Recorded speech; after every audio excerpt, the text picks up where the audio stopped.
Welcome to the Solo Female Traveler Podcast, your source to get out and explore the world, with your host, Luisana Colmenares. So hello everyone and welcome to a new episode of the Solo Female Traveler Podcast. Today we're going to be talking about England, and I was there about a month ago. But I was at the hostel. I met this really cool girl. Her name is Sarah, and she's the owner of the Full English Backpacker Bus. And hi Sarah, welcome. Also, I decided to invite you because you're from England, so that makes you an expert on the topic. Yeah. So thank you so much for being here. And what can you tell us about what you do? So basically, I've started a company to give solo travelers the opportunity to travel around England, mainly because, like you said, I've traveled to a lot of places. I've been to 85 countries now. I stay in hostels a lot and I meet lots of different people around the world. And I find quite often that people, when they've been to England, they've only been to London. And for me, I feel like London it's part of England, but it's kind of almost like its own country. It's like a complete multicultural melting pot, London, a bit like New York, really, in the way that, like, you know, New York is essentially American, but at the same time, it's not very traditional and it doesn't have very many kind of, I don't know, American points to it. The same with England. I feel like London, yeah, it has Buckingham Palace and yeah, it has red phone boxes, but in terms of the culture is not English, and which is great. You know, I love that about England. Right. London. This is why I love living in London, because it has everybody from around the world. I feel like I'm traveling even when I'm at home. But for a tourist, I feel like people want to see something a bit more rural, traditional. So I try and get people out of London on my bus tours just for the day. Or I'm trying to do more multi-day trips as well, but that's yet to come. So. Oh, that's awesome. No, that's awesome. Yeah, and that was my experience as well. Like, I was like in the countryside the first days, and yeah, I was surrounded all by what you say, like by English people. But then when I was in London, I met people from all over, except from England, except for you. But exactly. That was really cool. When you're on the underground train, you know, you hear all different languages every day, all different types of people from different countries. Like, it is a completely multicultural place. So yeah, I have a couple of questions for you. So that will be really happy if you answer. So like the first one, because I get like this question is asked a lot and some people don't really know. So can you tell us where is England located? There is some confusion over what is Great Britain and what is UK. So Great Britain is actually the island that we're on. So it's England, Scotland, Wales. And then the UK also has Northern Ireland and also a few other kind of territories as well, like the Isle of Man, the Isle of Wight, and other kind of places like that. So it's in Europe. Okay. No. Thank you so much. You already answered 2 questions in one. So no, that's really cool. Yeah, because there is like, I was one of those people. I thought the UK was England. So well, that's the thing. I think that is also quite a controversial thing within the UK, is that because all of the government is in England, in London, the majority of the population are in London and England. Like, the population of England far outweighs Wales and Scotland, that are quite more rural places. It means that in general, Scotland and Wales and Northern Ireland get neglected in the news, and they feel like actually everybody thinks the UK is England, but that's just a kind of media perspective, and mainly that's just because that's where most things are happening, because that's where the most people live. But yeah. Okay. Oh, okay. I know you really will know how to answer these questions. Like, okay, if I go to England, like if I want to, for example, the tours you offer, or like, where is there anything outside of London that I can see in England? There's like, oh, you must see this. Like, you must experience this when you visit England. Well, I mean, it is a small island, but I mean, from top to bottom, it's about 8 hours in the car. So there's a lot of, you know, there's a lot of different places, a lot of kind of different climates even within this small country, which is crazy. It can sometimes be like 4 degrees colder the more if you go to the north of England. But anyway, within the south, I mean, there's loads of different kind of historic old cities. Like Oxford is a place that I take people to quite a lot. Oxford and Cambridge, those are like very old-fashioned university cities. Amazing buildings, architecture. Bath, which is where the Romans built the Roman baths. Oh. So that is an ancient city, and we have things, you know, that are, for me, it's strange because when I grew up, I was at school and we would go on school trips to these places. So I associate it with like history lessons and whatever. But when American other tourists come over, they find it so amazing that, you know, that we have these towns and cities that are so old, that are like hundreds and hundreds of years old, sometimes like thousands of years old. So yeah, that's really cool. We've got Bath, we've also got Cornwall and Devon, so that's in the southwest where there's amazing beaches. Probably doesn't compare to somewhere like Australia or whatever. It's nice. Yeah, I was about to say that. Or the Caribbean. But... And then in the north, we have places like Liverpool, Manchester, York, like really historic cities, but also obviously in recent history, there's Liverpool, the Beatles kind of music scene, and there's also a completely different culture in the north. Like even England is very famous for having completely different like microcultures in different regions and completely different accents. Like people can sound completely different just from 45-minute drive away. Like even between Liverpool and Manchester, it sounds crazy, like completely different. So yeah, I noticed that it was really hard. Like to me, it was already hard to understand the English, but then when I went outside of London, I was like, what? Definitely. Can you say it again? Really strong accents. And there's also the Lake District, which is in the very far north. That's near Scotland, and that is like amazing lakes and landscape. You can go hiking. We've also got loads of other Roman ruins in the northeast of England, in Newcastle. And yeah, well, obviously we've got an entire coastline as well. So we've got the kind of British seaside, which is something very culturally specific to us as well, which is where maybe our grandparents used to go on holiday before, you know, airplanes were really big, and they would go to the seaside for their holiday, and they'd get in a deck chair, sit in the rain, have some fish and chips, you know, go see a show or something like that. So we still have all of those seaside places like Brighton. That's the nearest one to London, and that one is actually very like alternative, left wing. It's where the Green Party has a seat there in the government.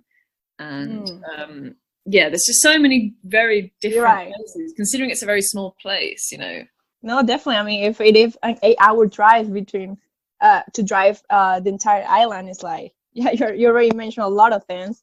And like, okay, what about like this place? I always forget the name. Stonehenge. Stonehenge, yeah. Stonehenge. So is that a part of my ignorance is like Roman ruins as well, or no? The Stonehenge actually, it's from a long time ago. Right. Okay. So yeah, Stonehenge. It's so old that we don't actually really know because it's that old. It's prehistoric. Archaeologists believe it was constructed sometime between 3000 to 2000 BC. So we're talking 5,000 years ago, and this is a time before electricity, before houses, before anything. This is like literally people living in a field. I don't know what they're up to, but Stonehenge is that, you know, these are rocks that are somehow on top of each other, and you think, how on earth did they do it? Like, there just doesn't make. They didn't have any equipment back then. They didn't have any, you know, machinery. How did they possibly get that massive stone on top of that other one? So that is all a bit. It's all a bit mysterious because it's so far ago that we don't even know. I know, like, for example, when I was back in Venezuela, the only news we got about England were like Queen Elizabeth and Stonehenge. And they're like, oh, aliens, the aliens built the Stonehenge. I was like, oh, I want to go there. Yeah, that is a theory, yeah. It's an alien place.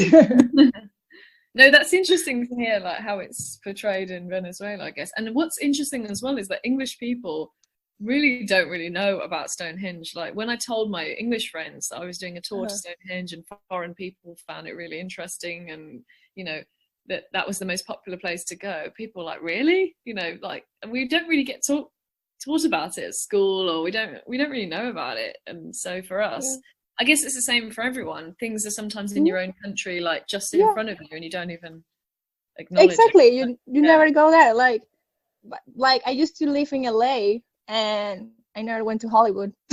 Yeah, well, there you go. Like, yeah, exactly. And okay, and I have another question. Like, okay, I gotta tell you this story first. When I was in Oxford, I went out to a bar, and then I went to the bathroom, and I went to pee, and then I squat down, and I give him too many details here, but then like I see this girl passed on the floor. I don't know. I went out then I went out, and I talked to the people I was with. I was like, hey guys, like, there is a girl passed out in the floor.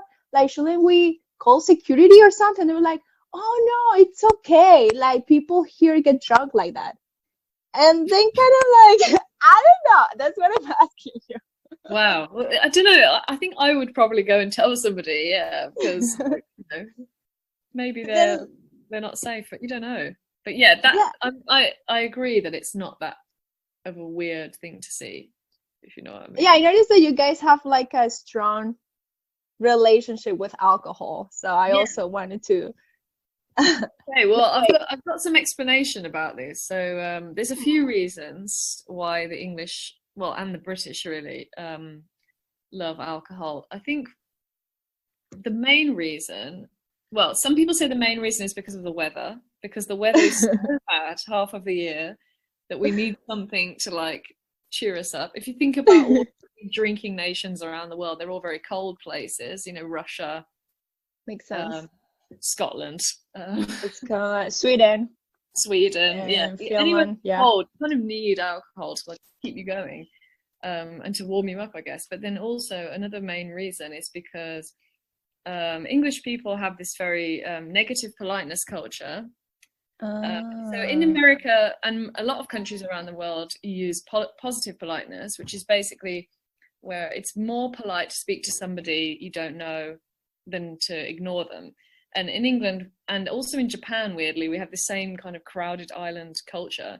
It's a lot more polite to just leave somebody to their own business. And that's why you'll find in London, everybody's quite hostile and nobody's really making eye contact, and people don't speak to strangers. And the reason is it's just our culture. We find it's a lot more polite to be private, if you know what I mean. So the fact is that when we drink alcohol, it's almost like suddenly it's like the other extreme. It's like we're conforming to these social rules of like, we're not allowed to speak to anyone, we're not allowed to do this, we have to say please, thank you, sorry all the time. We're very polite in England. We always use this kind of words all the time. And I think it's a way of like rebelling. Suddenly you're drunk and all of those inhibitions have gone, and then you suddenly go a bit crazy because you're not used to being able to say and do whatever you want in your normal right.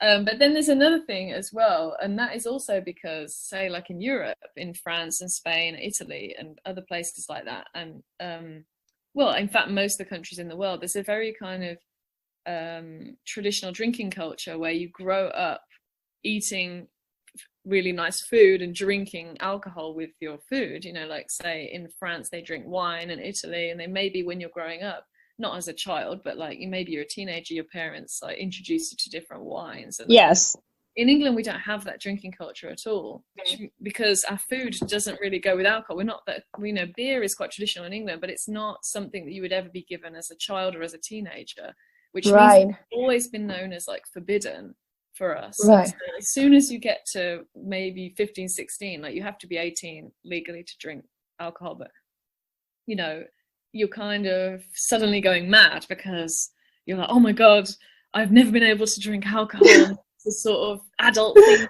can do, and then everybody just goes crazy, you know? Whereas in the continent, in Europe, in France, they just think, oh, well, it's normal, we have it on the dinner table, you know? Yeah, exactly. Yeah, I was talking about that with also with a Latin American, because yeah, for us, like, it's very normal. Like, we kind of start drinking when we're teenagers. So like by the time we're 18 or 21, we're like tired of it, or we kind of know how to control ourselves. But I noticed that in England. I was like, wow, you guys are wild. Exactly. But actually, for some reason, the statistics are saying now that, like, in the past few years, now younger people are now really not drinking it that much anymore. It's kind of getting a bit like uncool in England. Oh. And I don't know why, but maybe it's of finding people passed out in toilets. But Yeah, to me, I was like, I need to share this story. This was my highlight of the trip. it's a very English experience. Yeah, that's for sure. Yeah. Oh, Sarah, and thank you so much for all the info. Like, seriously. And just to wrap up, like, if people want to get in contact with you, where can they find you? Where should they go? So my tour company is called the Full English Backpacker Bus. So if they went on my website or Instagram, Facebook, it's thefullenglishbb.com, or just Instagram at thefullenglishbb.